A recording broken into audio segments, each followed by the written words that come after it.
तथागत बुद्ध को नमन करते हुए, तथागत बुद्ध को नमन करते हुए, अशोक सम्राट को नमन करते हुए, ज्योतिराव फूले को नमन करते हुए, माता सावित्रीबाई फूले को नमन, बाबा साहब अम्बेडकर को नमन करते हुए, माता सावित्रीबाई फूले के साथ साथ सभी महापुरुषों को, बौद्धिस्ट महापुरुषों को नमन करते हुए मैं अपनी बात को आगे बढ़ाते हुए आए हुए सभी साथियों, जैसा कि अभी मैं बता दूं कि ये बुद्ध की प्रतिमा स्थापित हुई है, बुद्ध की प्रतिमा स्थापित हुई। मैं आप लोगों को बताना चाहूंगा, सभी प्रतिमाएं जो लगाई जाती है उसमें प्रतिमाओं में आत्मा डाली जाती कि नहीं, बताओ भाई। हाँ, डाली जाती है, सच्चाई है कि नहीं? हाँ, लेकिन वो बोलती नहीं है, वो बोलती नहीं है। ठीक है, ये है पाखंडवाद और इसका विरोध करना चाहिए। सच्चाई है, तर्क है, इसमें कोई बुरा नहीं है। और जो मुखौटा पहने हैं गलत बोल रहे हैं।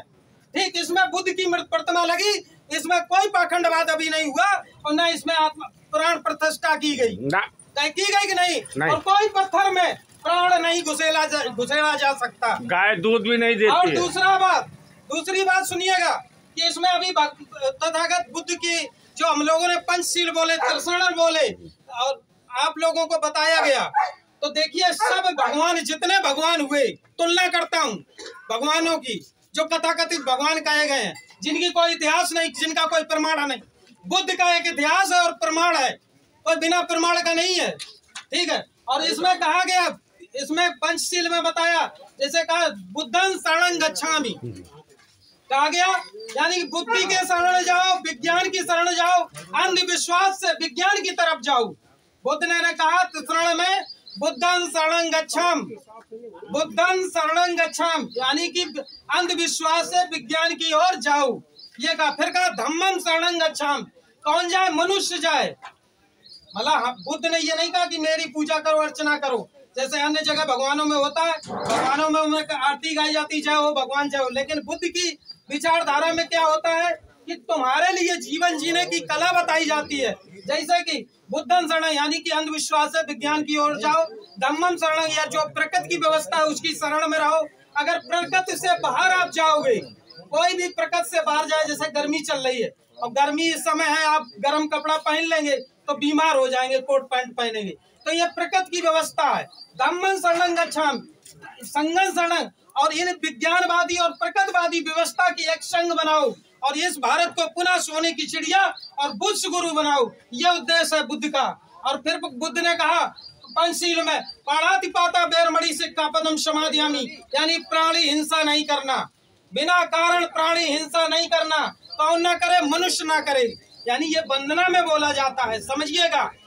तुलनात्मक बात बता रहा हूँ, अन्य जगह कहा जाता है आरती गाऊं भगवान की, लेकिन बुद्ध के वंदना में बोला जाता है, जिसे प्रार्थना लोग आप बोलते हो, आरती बोलते हो, लेकिन बुद्ध की व्यवस्था में बोला जाता है कि पाणातिपाता बेरमणि सिक्खापदं समादयामि, यानी बिना कारण प्राणी हिंसा नहीं करना, कौन ना करे? मनुष्य ना करे।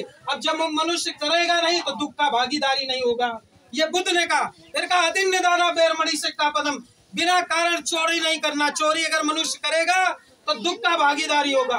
फिर उन्होंने कहा कामेश मिच्छाचार बेरमणि, अगर व्यभिचार करोगे दुख के भागीदारी होगी। फिर उन्होंने कहा मूषावादा से बेरमणि सिक्खापदं, यानी कि आप झूठ अगर बोलोगे तो स्वयं आप दुख के भागीदारी होगी, ये बुद्ध ने कहा। बुद्ध की ये जो वंदना है, ये मनुष्य के जीवन जीने की एक कला है। फिर उन्होंने कहा चुरा मेर मज पमाठाना बेरमणि सिक्खापदं समादयामि, कच्ची शराब, पक्की शराब आदि सभी नशीली चीजों से दूर रहने की शिक्षा ग्रहण करो, ये बुद्ध ने कहा। क्यों कहा? कि किसके लिए कहा? मनुष्य के लिए कहा। अगर मनुष्य कोई भी अगर ये करेगा तो वो स्वयं दुख का भागीदारी होगा, ये बुद्ध वंदना होती है। और प्रार्थना और आरती में अर्थ ये होता कि वहाँ भगवानों की गाई जाती है गाथा, उसकी बड़ाई मारी जाती है, लेकिन बुद्ध मनुष्य के लिए कह रहे हैं कि तुम्हारा इसमें भला होगा, तुम्हारे इसके दुख के कल्याण होंगे, ये बुद्ध का। इसलिए तथागत की बुद्ध की प्रतिमाएं मैं लगातार 563 पूरे उत्तर प्रदेश में लगाने का काम कर रहा हूँ और ये मेरा काम जारी रहेगा।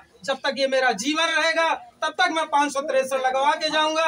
और मैं कहना चाहूंगा लोगों से कि घर में रहकर मरोगे दोस्तों, घर में रहकर मरोगे तो मृतक कहलाओगे, घर में रहकर मरोगे तो मृतक कहलाओगे। अपने इतिहास, अपने महापुरुषों के सम्मान के लिए अगर लड़ाई लड़ोगे तो शहीद या अमर कहलाओगे, शहीद या अमर कहलाओगे। गिरते वही है जो घुड़सवारी करते हैं, वो का गिरेंगे खाक जो घुटनों के बल चलते हैं। इसी के साथ मुझे लगता समय हो गया। खाना बन गया है। सभी को नमो बुद्धाय, जय भारत, जय संविधान। और